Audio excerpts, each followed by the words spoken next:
বর্তমান সময়ে আমাদের দোয়া কবুল হচ্ছে না। খালি বারবার একই প্রশ্ন বারবার করেন, হুজুর আমার দোয়া কবুল হইতেছে না, আমি তো দোয়া করতেছি, কেন আল্লাহ তাআলা আমার কথা শুনতেছে না? ভাই, কিতাবের মধ্যে কিছু দোয়ার আদব আছে। আমরা যদি আদবগুলা রক্ষা করে আল্লাহ পাকের কাছে দোয়া করতে পারি, আমাদের দোয়া 100% কবুল হবে। তার মধ্যে প্রথম নম্বর শর্ত হচ্ছে আপনাকে আমাকে হালাল রিজিক খেতে হবে। বলেন ঠিক কিনা? আপনি আমি যদি হালাল না খাই, হারাম খাই, আর আল্লাহ পাকের কাছে দোয়া করি, আল্লাহ তাআলা দোয়া কবুল করবেন না। কেননা দোয়া কবুল হওয়ার প্রথম কারণ হচ্ছে হালাল রিজিক খাইতে হবে।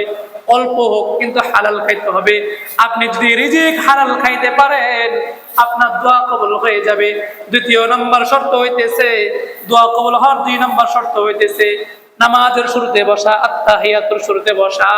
আত্তাহিয়াতুর শুরুতে বসে হাতকে সিনা বরাবর তোলা, মাঝখানে কিছু অংশ ফাঁকা রাখা, তারপরে আল্লাহ পাকের হাম, প্রথমে আল্লাহ পাকের হাম, তারপরে রাসূলুল্লাহ সাল্লাল্লাহু আলাইহি সাল্লামের দুরূদ পড়ে দোয়া শুরু করা, আল্লাহ পাকের প্রশংসা এবং রাসূলুল্লাহ সাল্লাল্লাহু আলাইহি সাল্লামের দুরূদ নিয়ে দোয়া শুরু করা।